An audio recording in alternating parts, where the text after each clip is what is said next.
Bonjour à tous et bienvenue sur le podcast des établissements médico-sociaux, le podcast qui met en lumière le travail formidable réalisé par les acteurs du secteur. Je m'appelle Arnaud Chevalier et après avoir été directeur d'EHPAD pendant 8 ans, j'aide les établissements de santé à adopter les meilleures innovations pour simplifier et améliorer leur quotidien.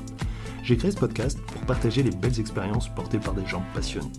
Avant de commencer, si vous appréciez ce podcast, vous pouvez vous abonner pour ne rater aucun épisode et encore mieux, mettre une note 5 étoiles sur Apple Podcast et le partager à vos collègues. Sur ce, bon épisode. Bonjour à tous, aujourd'hui je discute avec Bruno Vidal qui est directeur associé chez MCG Manager. Donc c'est une société qui propose du management de transition. Donc ensemble on va parler management de transition. Dans quelles circonstances on s'adresse à vous, comment ça marche, comment ça fonctionne, peut-être comment on devient manager de transition, les qualités qu'il faut avoir, les spécificités de ce métier. Donc c'est voilà, un sujet assez large, on verra où ça nous mène. Mais dans un premier temps, je vous propose de vous présenter, de nous expliquer votre parcours et comment vous êtes arrivé là. Merci Arnaud. Écoutez, bonjour. Merci de m'accorder du temps pour expliquer un peu quel est notre métier. Donc MCG Manager a une trentaine d'années d'existence et notre activité sanitaire médico-sociale associative un peu plus de 13 ans d'histoire puisque c'est une partie de l'activité MCG qui a été développée donc par Martine Pin à l'époque. Voilà, et pour répondre à un besoin dans le secteur de réponse à des enjeux d'ordre managériaux, que ce soit des vacances managériales, des transformations, des accompagnements, des restructurations, voilà, toute situation qui nécessite de recourir à des directions expérimentées ayant 15, 20 ans d'années d'expérience derrière elles, pardon. Et puis, voilà, et donc notre modèle managérial prévoit que ces missions sont encadrées par un directeur des opérations, lui-même ancien professionnel du secteur, en direction d'établissements pour adultes, pour enfants, personnes âgées ou dans le sanitaire. Voilà, et puis et lui-même également ayant été un ancien manager de transition, donc confronté aux situations que nous faisons rencontrer à nos managers de transition. Voilà, donc nous sommes 6 directeurs d'opération répartis sur tout le territoire. Ok. Vous étiez dans quel type de structure? Alors moi-même, j'ai été directeur de structure adulte, structure personnes âgées. J'ai exercé la fonction de direction à différents niveaux de compétences territoriales, que ce soit localement, donc en opérationnel ou en direction de territoire, en direction régionale. Et je me suis même frotté un peu à la fonction de direction générale pendant 5, 6 ans. Ok. Voilà. Qu'est-ce qui vous a amené à changer, en fait, à prendre, je sais pas si c'est du recul ou à aller vers le management de transition?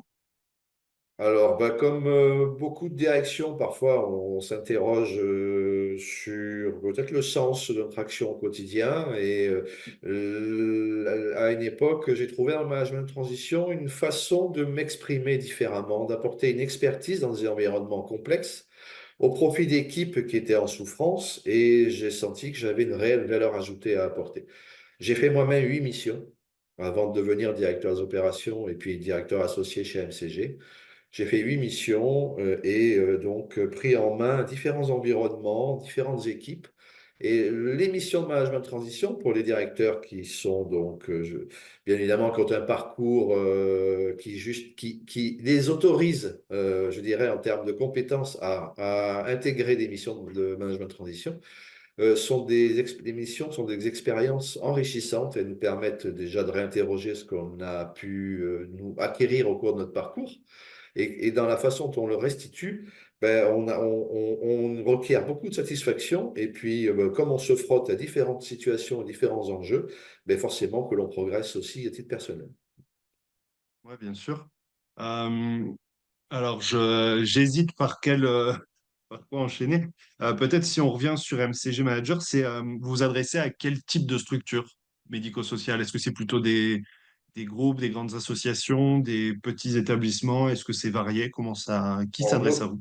nos clients vont de l'association mono-établissement à, bien évidemment, des grands groupes nationaux, que je tairai, bien évidemment, mais beaucoup de grands groupes nationaux dans le handicap, le sanitaire, l'exclusion, ont fait appel à nos services ou font régulièrement appel à nos services.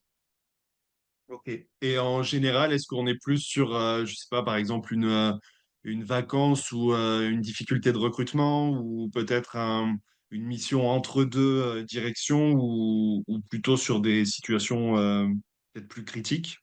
Est-ce que c'est les Nous avons trois? toutes les situations, tout type de situation. On est souvent appelé pour des vacances managériales, voilà, des postes vacants. Nous sommes parfois appelés également, qui dit vacances managériales dit parfois des périodes entre voilà, deux directions, donc on fait la jonction. On est appelé aussi bien souvent pour des situations de crise provenant soit d'un modèle managérial inadapté, soit de dérives institutionnelles qui ont voilà, créé beaucoup de souffrance au sein des équipes. Et donc là, à chaque situation, on définit le profil adapté, ad hoc, et on propose au client le manager qui correspond à la situation du moment. Alors, beaucoup veulent faire du management de transition, mais j'interpelle tous mes pairs sur tout le monde ne peut pas être manager de transition. Ça nécessite aussi beaucoup de travail sur soi parce que parfois on est loin de chez soi toute la semaine. On découche, on ne rentre que le week-end. Parfois les week-ends sont un peu courts. Moi-même, personnellement, il m'est arrivé de rentrer le vendredi soir et de repartir le dimanche après-midi. Voilà. Et tout manager de transition ne peut pas mener tout ce type de mission. Voilà, tout dépend de son parcours, de son expérience, des situations qu'il a pu rencontrer, qui lui ont forgé la personnalité, l'expérience ad hoc pour remplir la mission qu'on lui propose. Ouais. Souvent, on dit qu'il y a deux types de directeurs, celui qui est plutôt à l'aise et qui s'épanouit sur des situations plus difficiles avec vraiment beaucoup de changements. Et puis parfois aussi des directeurs qui sont plus vraiment dans la durée, dans la gestion, dans la Tout à fait. stabilisation, dans le quotidien.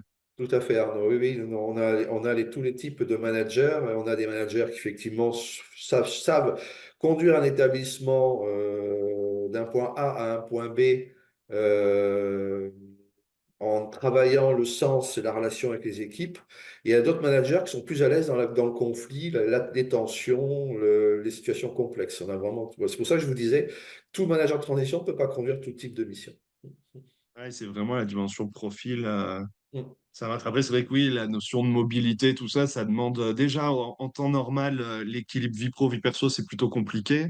Si en plus on est sur de la transition où on est dans une situation un peu ouais, crise, critique, ou en tout cas qui a besoin de dynamiser, mettre beaucoup d'implications à distance, c'est vrai que ça doit demander, enfin, ça demande énormément d'énergie. Euh, c'est des missions qui durent à peu près combien de temps? C'est des missions en moyenne 5-6 mois. Voilà, des missions plus ou Ouais. moins longues selon les enjeux voilà, au sein de la structure. Des managements relais, ça dure 3-4 mois la plupart du temps. Des missions pardon, qui traitent de restructuration, d'accompagnement de changement, parfois de situations économiques complexes avec des baisses d'activité. Donc, il faut relancer l'activité. En EHPAD, notamment, j'ai pas mal de missions où les directions sont obligées de travailler sur une relance d'activité, sur relance de l'image de l'établissement. Ça prend plus de temps. C'est des missions qui vont parfois jusqu'à 10-12 mois.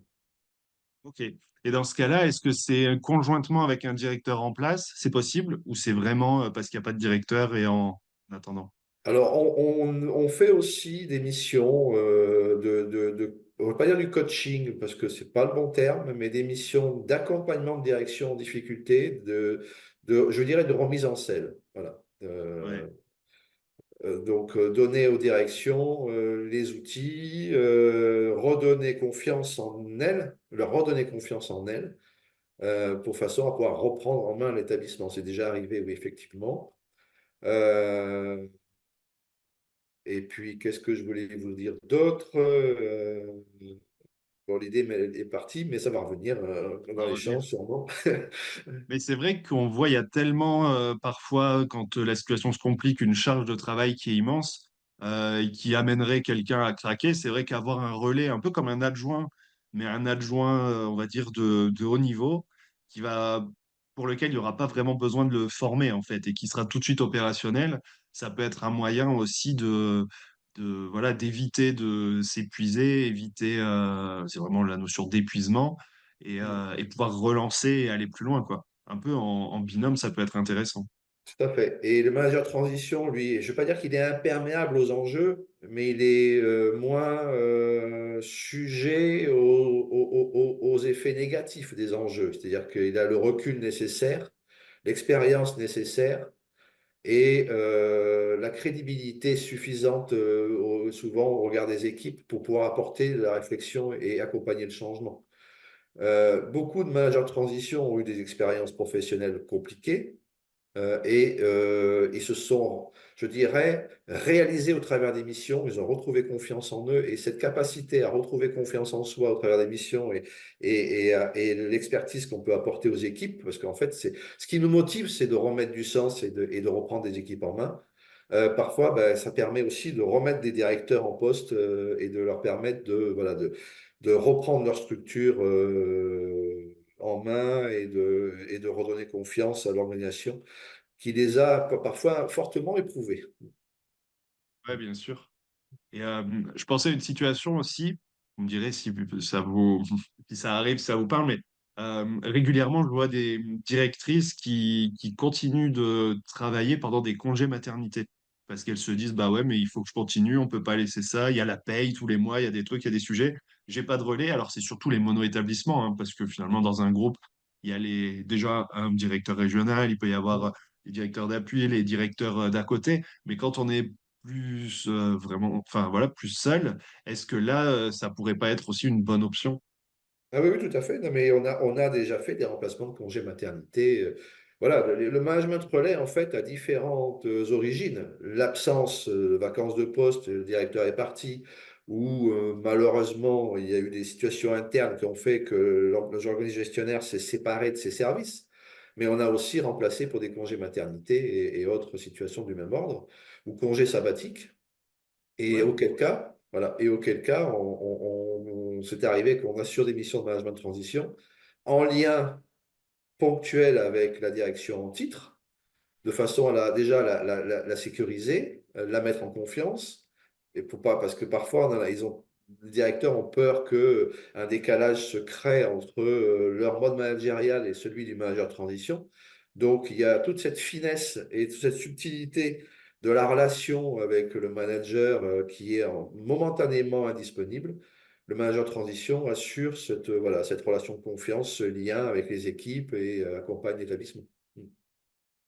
ouais, et puis ça peut se préparer un petit peu pour vraiment avoir. C'est vrai que c'est pas tant de la transition, c'est vraiment du relais, quoi.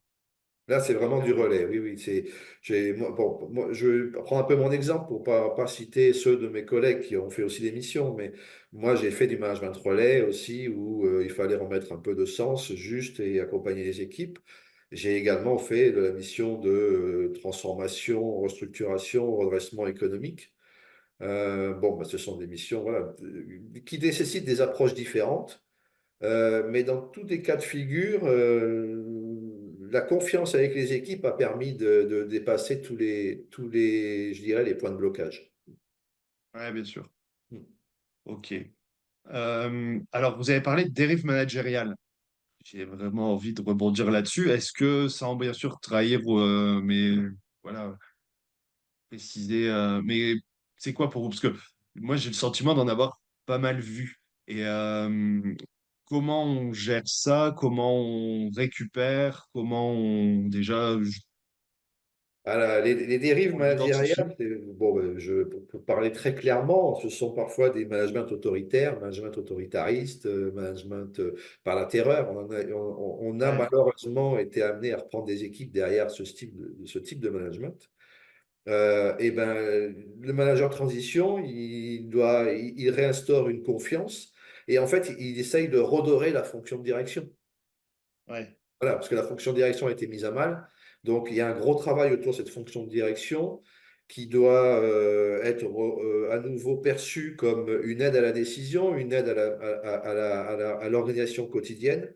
Et un travail doit se faire ensuite avec les équipes en termes de confiance, délégation, etc. Enfin, on doit tout reconstruire. C'est déjà arrivé qu'on reconstruise tout. Tu sais, dans ces situations, moi, je trouve c'est le fait que il y a parfois des membres de l'équipe qui ont pu soit en tirer profit, soit on va dire, aller involontairement se retrouver du côté peut-être de la direction. Et voilà, et souvent, on trouve un clivage assez important dans l'équipe. et on a quand même peu de tenants et d'aboutissants au départ. On ne sait pas, voilà. Et puis quand on arrive, quand on débute ou juste quand on arrive, il y a quand même pendant un certain temps je sais pas comment on peut appeler ça, mais toute une période un peu floue dans laquelle on ne sait pas trop sur quel pied danser. Alors, Est-ce- ça peut être vrai pour un nouveau directeur en CDI qui arrive sur une fonction où il a eu soit un directeur charismatique, soit un directeur, une direction autoritaire. Donc, il Ouais, va avoir une période d'observation. Un manager de transition, par son expertise et son expérience, très très vite, il actionne les leviers nécessaires pour rétablir, je dirais, du sens et de la relation de travail. Moi, dès que j'ai été en mission de management de transition, le lundi, le premier lundi qui a suivi la prise de fonction, il y avait Codir. Euh, voilà, on n'attend pas.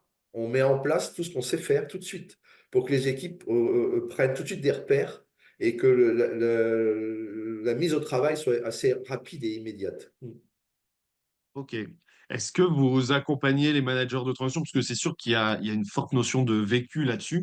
Est-ce que vous les accompagnez? Est-ce qu'il y a, je sais pas, des échanges, des formations, des outils, des choses pour justement, parce que souvent, enfin, c'est les premières impressions qui font beaucoup, et sur la transition, j'imagine aussi. Donc, comment est-ce que vous avez des procédures, pratiques, bonnes pratiques pour... Ah bah dans nos managers de transition, on a plusieurs catégories. On a des managers de transition qui en ont fait leur modèle socio-économique, donc avec lesquels, moi, ça fait 6 ans que je travaille. Ils partent en Ok. mission, ils ont des intermissions et ils repartent. On a des managers de transition qui font la transition dans la transition, c'est-à-dire qu'ils sont en recherche d'un CDI idéal ou d'un poste idéal, et en attendant, ils nous proposent leur service et on travaille ensemble. Alors, notre modèle managérial prévoit que les missions sont encadrées. Les directeurs de transition ne sont pas seuls sur le terrain. Ils ont un N plus 1, donc, qui est leur directeur des opérations, manager encadrant, celui qui a traité la mission avec le client, qui a défini les objectifs de la mission et qui donc les suit avec lui. Et il y a des points réguliers avec le client et le manager de transition pour vérifier le gap, enfin, par rapport aux objectifs initiaux et éventuellement les ajuster s'il y a d'autres observations qui sont faites par le manager de transition sur le terrain. Voilà. Et on travaille en ce moment en équipe pour créer une communauté de managers. Donc, c'est des choses qui vont voilà, se formaliser dans les mois qui viennent.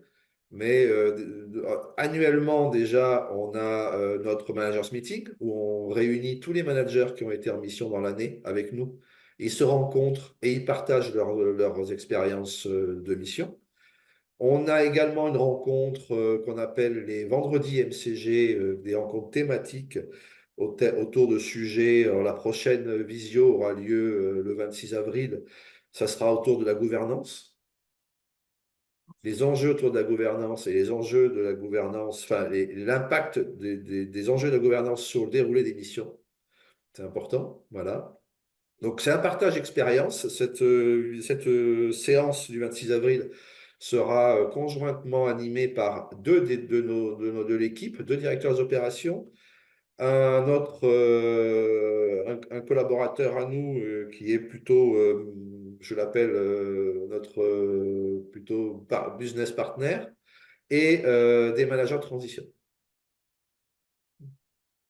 Ça m'évoque le fait que, en général, les directeurs sont souvent isolés. J'imagine que le manager de transition, il y a un gros risque aussi, et que le fait d'avoir quelqu'un au-dessus de lui, de pouvoir échanger, débriefer, c'est pas, ça me fait penser un peu, pas forcément au coaching, mais au mentorat, en fait, le fait d'avoir vraiment ce temps de débriefing.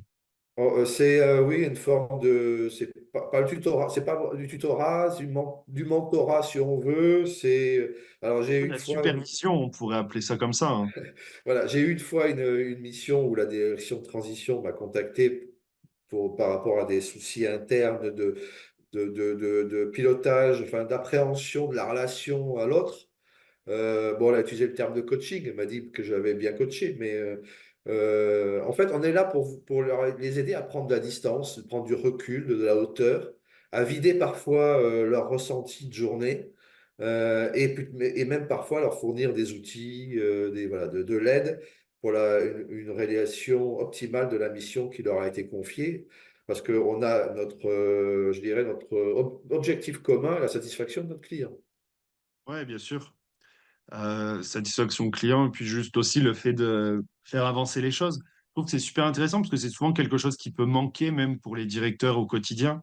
Mm. Euh, Parce que c'est finalement la base du management de demander comment ça va, qu'est-ce qui s'est passé, est-ce qu'il y a eu des difficultés, de pouvoir juste écouter. Et souvent, le directeur, soit il n'a pas de réel N+1, soit ça se fait à distance. Enfin voilà, et c'est peut-être moins formalisé. Enfin, je me dis, ça, c'est vrai que c'est un sujet qui peut manquer et je pense que c'est super important, justement, pour Voilà, ça tenir aussi, puis demande, éviter la dérive, hein. ça demande une petite discipline, enfin, dans le sens où il faut s'obliger à s'appeler, parce que les managers en mission sont très vite dans la mission, donc le temps file. Oui, Donc, si on ne s'astreint pas à se définir des temps d'échange, le temps peut passer. Donc, soit le manager appelle, soit c'est le directeur des opérations qui est vigilant et qui prend le temps d'appeler le manager pour faire le point et savoir où on peut, voilà, ce qu'il rencontre comme difficulté ou si tout va bien. Ou, enfin, voilà, quelles que soient les questions qu'il peut poser, il faut qu'on se manifeste mutuellement de l'intérêt. ouais, Et selon les durées de mission, moi, j'alterne entre visio et déplacement présentiel. ok, C'est-à-dire que j'aime bien aller voir sur le terrain le type d'établissement, je dirais en termes de bâti. ouais.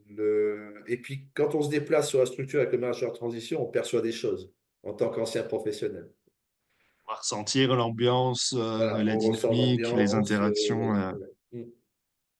Ok. Est-ce que, parce que parfois on peut se poser la question, est-ce que le manager de transition a vocation finalement à rester, à se dire, bon, en fait, ça marche bien, C'est on déjà voudrait le arrivé garder. également. Donc là, bah, après, ce sont des négociations avec nos clients sur voilà, les conditions de la poursuite. Mais effectivement, il est arrivé que des clients conservent les managers de transition en poste fixe derrière. J'alerte quand même mes pairs, mes collègues qui font du management de transition. La posture de manager de transition n'est pas la même que la posture du directeur en contrat de travail, donc avec un lien de subordination avec son ancien client. Ouais. Voilà. On a des managers qui voilà, ont été de très bons managers de transition et de moins bons directeurs de structure après. Oui, parce que c'est aussi le positionnement, l'état d'esprit, hein, se dire, je suis là pour une période courte, j'ai telle mission, on est concentré là-dessus, on a voilà les éléments. C'est vrai, quand on se projette plus sur du long terme, c'est un peu différent. Donc après, ouais, c'est des questions d'état d'esprit, de positionnement. Euh, on doit pouvoir faire les deux, mais c'est vrai que parfois on est peut-être plus à l'aise dans un des schémas. Oui, et puis la nature humaine, j'en discutais avec un client il n'y a pas très longtemps, la nature humaine a tendance à personnifier la relation. Donc, avec un manager de transition, vous n'avez pas le temps. Il vient, il fait un travail avec Ouais, l'équipe, il incarne une fonction, et donc il a un travail à mener dans le cadre de cette fonction. Quand vous restez en poste, dès qu'il y a de la relation conflictuelle, dès que les choses se tendent, mais c'est humain, hein. Les équipes ont tendance à personnifier la relation, c'est-à-dire ils vont pas dire c'est la direction, ils vont dire c'est monsieur ou madame un tel. ouais. Ce qu'ils n'ont pas le temps de faire en mission, et puis qui ne peuvent pas s'autoriser à faire, puisqu'on est là vraiment pour travailler avec eux sur un laps de temps donné. Mm. Oui, puis avec une petite situation d'urgence qui fait qu'on n'a pas tellement le temps d'aller sur ces sujets-là et il faut rester concentré sur ce qui se Voilà, tout passe à sur fait. Mm. les opérations. Ok. Est-ce que vous avez un exemple peut-être ou deux exemples, enfin voilà, de situations peut-être où ça a vraiment super bien marché, où ça a changé les choses, où vraiment vous avez été Ah, étonné de l'impact du, je du dirais management? que dans quasiment toutes nos missions, le départ du manager a été, je dirais, suivi, enfin, la présence du manager a été suivie des faits et que, suite à son départ, bah, déjà, je dirais, le nombre de rebonds que l'on a, c'est-à-dire le nombre de clients qui reviennent vers nous, Ouais. euh, est assez conséquent. On a un volant de clients qui sont loyaux et fidèles à notre égard et donc Ok. qui voilà, reviennent régulièrement. Sinon, pour un grand groupe national, récemment, on a ramené à l'équilibre bon nombre d'établissements sanitaires. Ok. Voilà. Et alors, bon, sans rentrer dans trop de détails, mais qu'est-ce qui a changé? Est-ce que c'est une approche? Est-ce que c'est une vision? Est-ce que c'est juste le management? Est-ce que c'est des conseils que vous avez apportés sur de la méthodo ou vraiment le C'est le fait de... management, la méthodo, les outils qu'on a pu apporter, D'accord. l'expertise qu'on a pu apporter. Alors, dans les directeurs des opérations, j'en ai deux qui sont experts en sanitaire et j'en ai quatre qui sont, je dirais, je dirais, plus à même de piloter des missions en handicap enfant, handicap adulte, personnes âgées. Ok, plutôt médico-social et Voilà. c'est Et vrai deux qu'on est qui sur des sont schémas. voilà, des experts en milieu sanitaire, MCO, SSR. Ouais, ok, très bien. Comment on devient manager de transition? Eh bien, Comment on écoutez, vous appelle? tous Quel ceux qui sont profil? intéressés, voilà, peuvent déposer leur CV sur notre site internet. Notre talent manager fait une présélection donc en fonction des parcours. Appelle les managers pour faire un petit point rapide avec eux sur leur motivation et leur envie voilà, de faire voilà, partie de l'équipe MCG. À ce jour, nous avons 39 missions en parallèle. Nous avons 39 collègues sur le terrain. D'accord. Et une fois que cette sélection, enfin ce premier échange est fait, nous, les managers de transition vont avoir, alors à ce jour, c'est l'opportunité qui crée la relation. On va essayer de travailler sur une relation en amont. Mais dès qu'il y a des opportunités, on se rapproche des profils qui semblent correspondre à cette opportunité et on a un échange plus approfondi avec les candidats sur leur parcours, leur savoir-faire, leur savoir-être, j'insiste bien là-dessus, leur savoir-être en mission. Ok. Ouais, vous insistez là-dessus. Est-ce que quelle expérience, à partir de combien d'années d'expérience ou quel type d'expérience, euh, qu'est-ce que vous attendez là-dessus? En expérience, c'est un minima 10-15 ans d'expérience derrière soi, si possible diversifié, pas Ouais. trop morcelé. Ouais. Voilà. C'est le profil, je dirais, standard, hein, si on peut définir un profil standard, c'est un manager qui a une vingtaine d'années derrière lui et 3-4 expériences significatives. Ok. Voilà. D'accord. Oui, donc vraiment, on est sur du très expérimenté. Oui, oui, bah, Plus. les situations complexes qu'on nous confie voilà, nécessitent d'être, d'être en capacité, sous une semaine, d'avoir mesuré la situation, les enjeux et d'avoir pris la structure en main. Donc, un Ouais, jeune d'avoir directeur ne déjà. peut pas faire de mission de management de transition, je dirais complexe. Ça est arrivé qu'on mette des jeunes directeurs. Alors, quand je dis jeunes, c'est une dizaine d'années d'expérience sur des missions de management relais. Ouais, d'accord. Voilà. Parce qu'on a Très bien. senti chez eux une capacité à le faire, hein, une capacité, une capacité à le faire. Ouais, c'est ça. Peut-être, vous l'avez dit, mais c'est vraiment aussi après le savoir-être. Est-ce qu'il y a des traits de personnalité indispensables?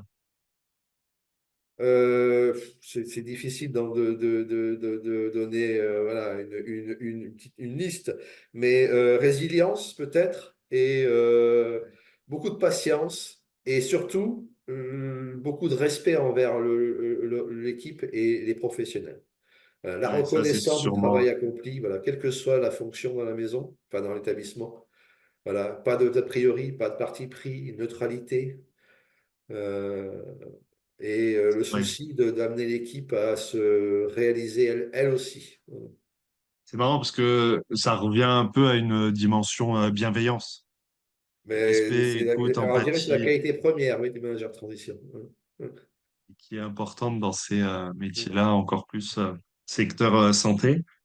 Très bien, et ben merci pour toutes ces infos. C'est vrai que le manager de transition, enfin, voilà, pour moi, j'ai jamais vraiment eu l'occasion de croiser des managers de transition, mais c'est vrai que c'est un sujet que je trouve super intéressant. Et ce que je trouve vraiment intéressant, c'est aussi cette notion d'accompagnement du manager au quotidien. Et c'est vrai que la transition, ça peut être aussi un moyen, mais c'est plus le relais de peut-être prendre du recul, avoir un soutien à un moment, et puis pouvoir repartir dans des meilleures conditions, surtout dans un contexte actuel qui est quand même parfois difficile sur plusieurs dimensions économiques, RH. De toutes les fonctions, nous faisons direction adjointe, on parle de direction adjointe, jusqu'à direction de pôle, direction générale, DAF, DRH, DSI. Voilà, toutes les fonctions de CODIR. Ok, ça c'est intéressant. Le DSI, est-ce que c'est récent? Parce que c'est vrai que le DSI, il commence à prendre de plus en plus de Alors, place et de pouvoir, c'est je pas dirais. récent, c'est plutôt, je dirais, un peu à la marge de nos missions d'expertise. Mais Ouais. néanmoins, comme on a rejoint le groupe Menway en juin dernier, le groupe Menway qui a un pôle management de transition qui s'appelle NIM Europe, donc on fait partie maintenant.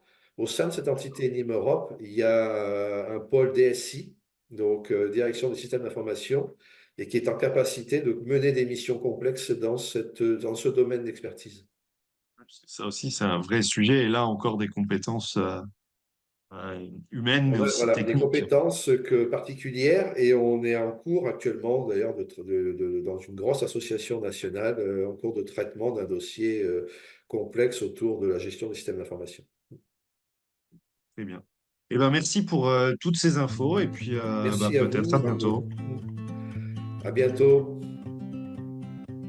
Merci d'avoir écouté l'épisode jusqu'au bout, j'espère que le sujet vous a plu et qu'il vous inspirera. Pour m'aider à faire connaître le podcast, abonnez-vous sur votre plateforme d'écoute préférée ou notez-le et partagez-le sur vos réseaux sociaux. N'hésitez pas à me contacter sur LinkedIn pour toute remarque ou proposition de sujet. Bonne journée et à bientôt sur le podcast des établissements médico-sociaux.